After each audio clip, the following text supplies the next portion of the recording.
సమాధానం చెప్పాలి. అశ్వమేధ గౌతమ్ 14 ఏళ్ల దళితుల కుటుంబానికి చెందిన కటిక పేదరికం నుంచి వచ్చి రాజ్యాంగం చెప్పి అందులో క్వశ్చన్లు అడగడం మొదలుపెట్టారు. ఇంకా గవర్నమెంట్ వణికిపోయి తీసుకెళ్ళి ఆయన బొక్కలు వేసేసింది. సో ఇక్కడ ఏమంటున్నానంటే 140 కోట్ల మంది చెయ్యని జనాభా చెయ్యని పని ఈ ఒక్కడు చేశారు. 2020లో నాకు ఎవరైనా హీరో ఉన్నారంటే ఈ అశ్వమేధ గౌతమే. ఎందుకంటే ఆ ఒక్కొక్క మాట వింటే షేక్ అవుతుంది. ప్రపంచంలో ఎవరు సమాధానం చెప్పలేరు. ఆయన ఏమి ఎక్కడి నుంచో అడగలేదు. రాజ్యాంగంలోనే అడిగారు. నిజంగా రాజ్యాంగం అంటే ఏంటి? మన మనుషులు ఎలా ఉండాలి, విధి విధానం ఎలా ఉండాలి, రూల్స్ బుక్.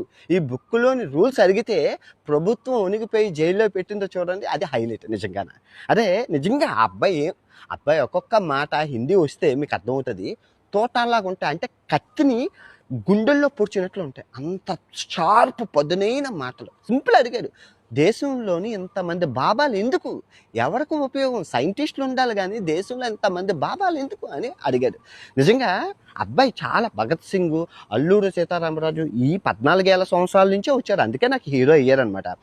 ఈ అబ్బాయి ఇంకోటి అడిగారు, నన్ను చిన్నపిల్లవాడు మీరు అంటున్నారు, మరి 100 మంది చిన్న పిల్లలు బాబాల రూపంలో ఉండి డబ్బులు దండుకొని స్కూల్కి వెళ్లకుండా చదువుకుంటా, నేను చదువుకుంటూనే ఈ సమాజ సేవ చేస్తున్నాను, రాజ్యాంగంలో అడుగుతున్నాను, నాకు సమాధానం చెప్పండి అంటే ఎవరో చెప్పలేక జైల్లో పెట్టేశారు. ఇది ప్రజాస్వామ్యం, ప్రశ్నించే హక్కు ప్రజాస్వామ్యం అన్నది. ఈ ప్రశ్న అనే దాన్ని ఈ మతము, ఈ కులము చంపేస్తాయి.